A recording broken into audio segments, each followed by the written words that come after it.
So the Harlem Renaissance took place from 1917 to 1935. There is some speculation as to when the era really started and stopped, but this date covers all bases. It took place in Harlem, New York. It is also called the New Negro Movement, based off of a book written by Alan Leroy Locke. He was a philosopher, an educator, and he helped some of the more notable authors and poets that came out of this era.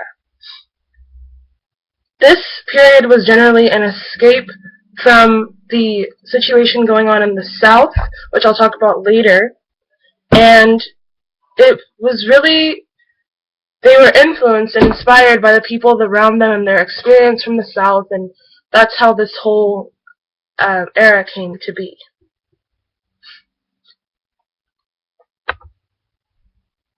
Then I have this quote: "During this period, Harlem was the mecca to which black writers, artists, musicians, photographers, poets, and scholars traveled." And I think that this quote really encapsulates the whole whole situation that went on in this period as well.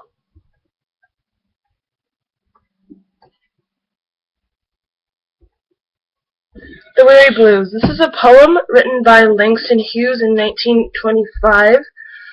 I believe that this poem really encapsulates the era for blacks. Again, he was really known for doing things like that. This type of literary work is called jazz poetry. It follows a certain beat and repetition. It has a lot of things to do with the jazz concepts that were going on in this time, like beat, repetition, the longing in it, and a syncopated beat again. The Weary Blues is also an anthology of poems, essays, nonfiction works written also by Langston Hughes. Here that is. So this is a quote from the poem, which, here it is. Ain't got nobody in this world, ain't got nobody but myself. I's going to quit, I'm a-frownin' and put my troubles on the shelf. I think that this has a lot to do with the situation as well. They were ready to just move on and just go and just finally do something that was them and not for the white people in that situation. So Langston Hughes. Langston Hughes was an author and a poet. He was probably the most notable person to come out of the Harlem Renaissance. I believe that he personifies this period for what it stood for and what it was truly about. He, again, formed a new literary art form called jazz poetry, which just follows the beat, and it's kind of like jazz, but in a poetry form. And so here are pictures of them. So then we have Spunk by Zora Neale. It's a short story written in 1925. And although it wasn't about necessarily the Harlem Renaissance itself, it was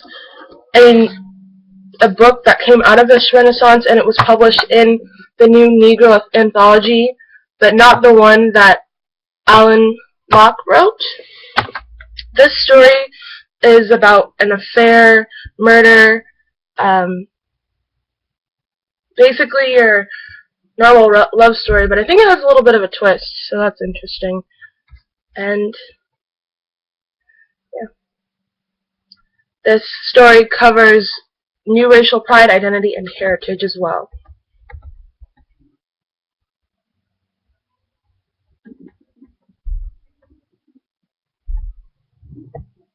So more on historical content. All seemed to be going well, and then in the late 1870s, democratic whites had regained the upper power. Whites were terrorizing black communities with lynchings and just outright racism and discrimination in terrible ways.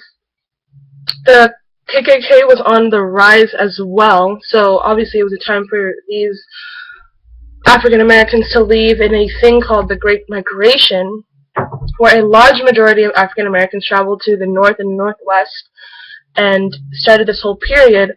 They really just wanted to leave and have some expression for themselves and be individuals and not underneath them for what they had been for so long, and finally be able to express themselves. It was a relief from racism.